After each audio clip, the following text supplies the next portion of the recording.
Y recientemente me he ido acercando a la idea de una defensa del liberalismo conservador. No sé si lo vi. Del mentor político de Margaret Thatcher, Keith Joseph, Se fue el 78 por ahí. en el 78, exactamente. Por cierto, una breve aporte, ya que tú mencionaste ese libro. Ahí en ese libro, Francisco Contreras, Liberalismo Conservador, explica por qué, en su opinión, Hayek se equivocó levemente en pensar en conservador como el tipo de conservador tradicional autoritario, pero que realmente las ideas de Hayek son de conservadurismo liberal o liberalismo conservador. Solamente para... Exacto. Ahí lo explica perfectamente Sí, Francisco sí, Contreras ese ese libro. libro en los últimos años me ha gustado mucho. Me he acercado mucho al paleolibertarismo. He tenido diferencias con muchos amigos de ideas. El accionar político, por ejemplo, respeto y admiro mucho el trabajo que está haciendo Javier Milei, pero hay mucho liberal que lo desprecia. Continuamos con Fernando Abreu, de Única Vía. Muchas gracias, Carlos. ¿Por dónde empezar? Vamos a ver. Ok, vamos con el inicio de cómo llegué a estas ideas.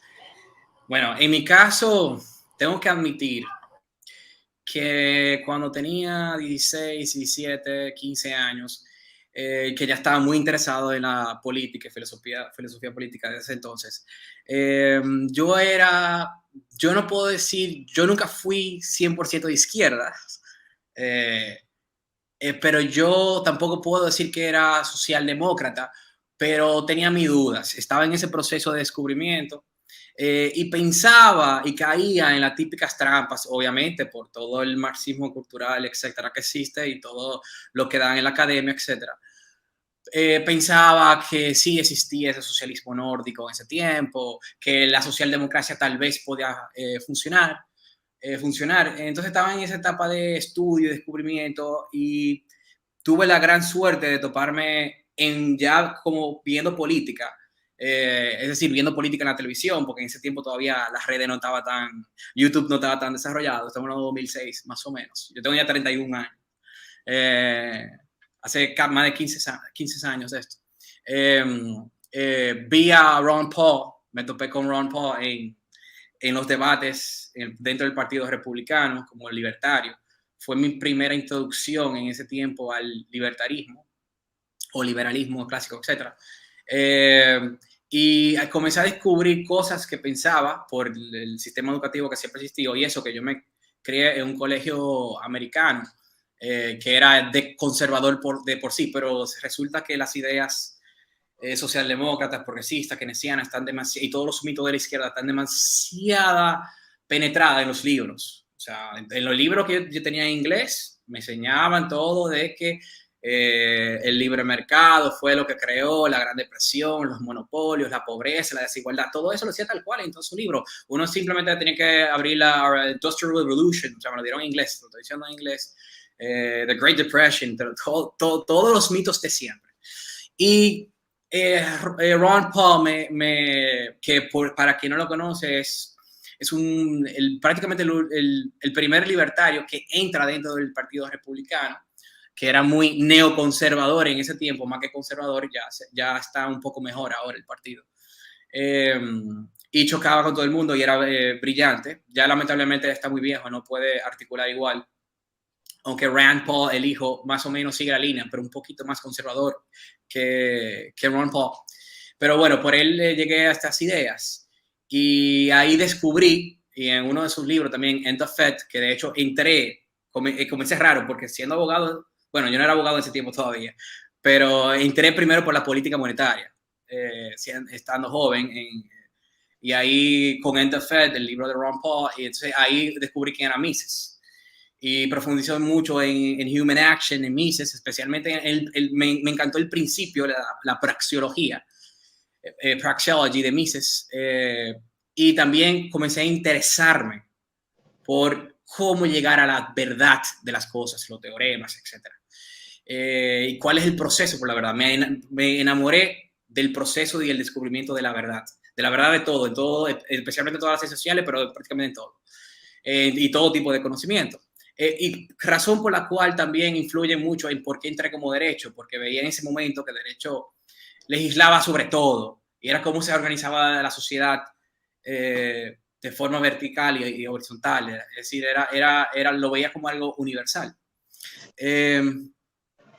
Entonces, bueno, ahí entré por Ron Paul, comencé a leer a Mises, el socialismo, también el liberalismo de Mises, que lamentablemente en ese momento estuvo muy desactualizado, porque ni siquiera había llegado el neoliberalismo de Rousseau cuando Mises escribía, que después me gustaría hablar un poco sobre eso, el tema del neoliberalismo.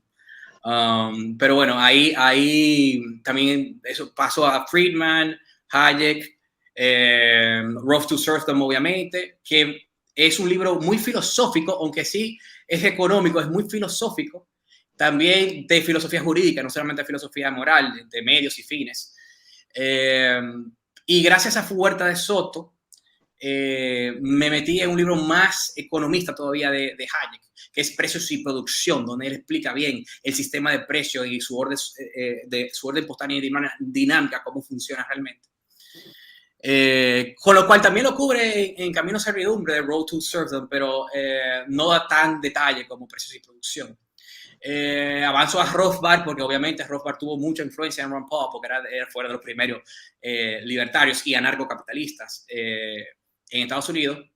Y bueno, ahí prácticamente comienzo con Ron Paul, Mises, Hayek, Rothbard, etc. Y luego, ya cuando YouTube comienza a desarrollarse, comienzan también los videos anarcocapitalistas de Walter Block, David Friedman, que viene de la escuela de Chicago, pero es anarcocapitalista, lo cual es interesante. Y claro, obviamente los libros de Friedman, y muy importante, el libro de historia de la política monetaria de Estados Unidos de Friedman, y ver todos los ciclos económicos y cómo detalla todo eso, donde él demuestra la gran falacia de que la Gran Depresión fue creada por la sobreproducción del capitalismo y el exceso de oferta del capitalismo, cuando ignora toda la inversión estatal que había previo y que había que también gracias al Federal Reserve, al Banco Central de Estados Unidos. Y bueno, entre todos esos autores ahí, pero también al mismo tiempo, ya comenzando ya a estudiar Derecho, entro mucho, como le dije, que me apasiona mucho todo tipo de conocimiento, llegar a la verdad de las cosas. Comienzo a descubrir la epistemología, el estudio del conocimiento científico, cómo llega a la verdad de las cosas, que se llega mediante la lógica científica, la lógica, todos los grados de evidencia empírica, métodos científicos y todos los demás grados de evidencia empírica que hay, ya sea correlaciones, RCTs en economía, etcétera, etcétera. El límite del conocimiento, ahí, como dice bien Imer, entra mucho Popper, bueno, entra mucho hasta Kuhn, aunque está errado en muchas cosas, y muchos otros autores. Y en filosofía, en la clase, me acuerdo de filosofía ética y moral, en la universidad donde estudié, en la Pucamaima, me dio mucha curiosidad y decidí entrar, porque ya incluso estaba pensando en mi memoria, lo cual es una memoria bastante libertaria, que cubre muchas áreas, no solamente el derecho, porque hablo de la autonomía de la voluntad de las partes, es decir, de la libertad, cuál debe ser la libertad del ser humano y las críticas a los límites de la autonomía de la voluntad de las partes. Es decir, yo critico el sistema jurídico completo, basándome en economía, filosofía ética, filosofía política, filosofía jurídica, obviamente, porque era derecho el fin, epistemología, entre otras. O sea, fue una de las tesis o memorias más grandes de la universidad. La pueden revisar. Bastante amplio. Duré un tiempo escribiéndolo. Y entonces, en ese proceso de filosofía ética, recuerdo que ahí comienzo, de hecho, comencé a tomar cursos y clases online en Harvard sobre filosofía moral y ética. Son clases famosas, incluso en gran parte gratuitas. Y ahí ya sí entro en Tomás Aquino, aunque también te lo daban en la universidad en sí, pero más profundo, John Locke, Kant, el imperativo categórico, etcétera, teoría de razón pura, ahí Hegel, obviamente, y su dialéctica errónea. Y bueno, no me voy a seguir mencionando autores, pero también me voy mucho en la epistemología. Incluso hasta a nivel del otro lado. Comienzo a descubrir el otro lado, del lado de los colectivistas. Comienzo a descubrir los existencialistas. Sartre, Time and Nothingness, Heidelberg, Time and Being. Son libros fascinantes porque ya las cosas son mucho más amplias de lo que se piensa, mucho más profundas realmente. El absurdo que se vuelve cuando uno estudia algo a nivel tan molecular. Bueno, tendría que explicar lo que es existencialismo, pero no me da tiempo de eso ahora. Comienzo a descubrir el otro lado, toda la escuela Frankfurt y todos los neomarxistas, como yo le llamo, o sea, posteriores a Gramsci, de Habermas, Adorno, obviamente, después fuera de Frankfurt, Foucault, etc. Obviamente Simone de Beauvoir, y ahí no entramos a todo el feminismo, etc. Comienzo ya estaba enamorado, me di cuenta inmediatamente, y hablo mucho de epistemología porque eso fue lo que me convenció. Mantenerme un semisocial demócrata cuando teenager, escéptico, vamos a decir, a pasar lentamente al liberalismo en la medida que la evidencia empírica llegaba, a la medida que profundizaba en el límite del conocimiento popperiano también. También la escuela de Viena, el Verification Principle, que más o menos se puede conectar con la falsificación popperiana también. Y obviamente al final, lo que ya sé yo, me dijo, estoy 100% convencido en la filosofía del lenguaje. Ahí entra Frege, ahí entra Russell, ahí entra Wittgenstein, ahí entra Quine, Davidson, etc. Me doy cuenta que sí, o sea, dentro del límite del conocimiento, porque no se puede saber todo, se puede saber todo dentro de las dimensiones de dimensiones de tiempo-espacio, dentro de ese tiempo y espacio tridimensional que se está estudiando mediante el método científico y la ley de la lógica, donde nada determinado por el método científico se puede utilizar en una falacia, en una construcción lógica, como bien hablaba tanto Wittgenstein, sin manipular el significado de las palabras, filosofía del lenguaje, que es muy importante. Por ejemplo, con el tema de la cultura, se puede hacer mil falacias con el tema de filosofía del lenguaje, pero para no meterme en ese tema. Ahí ya, después de 8 años estudiando todo eso, para mí el liberalismo clásico, libertarismo, como le queremos llamarle, que es un problema de filosofía del lenguaje, sí también, estuve totalmente convencido. Fue un proceso gradual, siempre fui muy escéptico porque respetaba para mí lo primero la verdad. Yo quería saber la verdad y siempre hablo mucho sobre la verdad. El primero de todo para mí siempre la verdad. Y mediante la verdad y mediante la epistemología llego, y de eso se trata de hecho el think tank que he fundado, de epistemología, llego a el liberalismo, que no es perfecto, es lo más cercano que hay. ¿Cómo yo defendería? No sé si me he pasado de tiempo, no estoy viendo el tiempo. ¿Alguien me puede, más o menos, Carlos, me puedes? Estás entre los 5 minutos. Perfecto, ¿me quedan 5 minutos más? ¿O ya pasé? Voy concluyendo. Lo de qué es ser liberal y lo de qué estás haciendo, trata de ocultarlo lo más posible. Mira, a mí me gusta mucho la definición de Alberto Belengalich, precisamente porque él no lo dice explícito, pero de hecho sí él combina aporte de muchos autores. Y el propio suyo también, pero ahí él inserta el principio de no agresión, que viene también de Nozick, que por cierto, no mencioné, por los cursos de Harvard fue que llegué a Nozick. Nozick muy importante, demasiado importante, que fue quien también que destruyó a Rawls y el Estado benefactor y su velo de la ignorancia y todo eso. Simplemente una aclaración, porque habían mencionado Nozick algunos de los que estaban acá y él hace un aporte demasiado importante, no podía dejar de mencionarlo. Pero bueno, ahí está el principio de noción nozickiano de Nozick.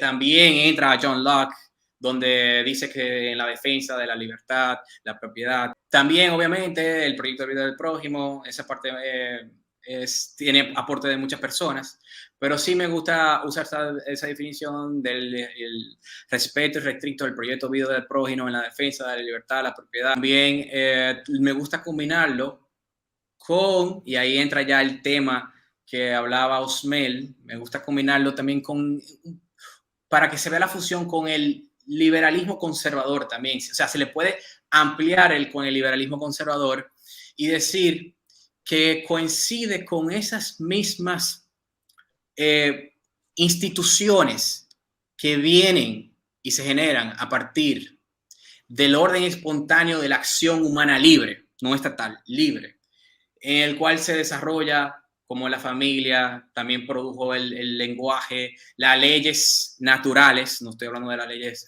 positivas, y me gusta usar muchos ejemplos sobre las leyes naturales, por ejemplo, los códigos, no sé si había un abogado aparte de mí, creo que sí, los códigos de comercio civiles, etcétera, no fueron creados por el Estado, como muchas de las leyes hoy en día, se desarrollaron por las costumbres, es decir, por el orden espontáneo y dinámico de la acción humana libre, lo que se llama en derecho las costumbres como fuente del derecho.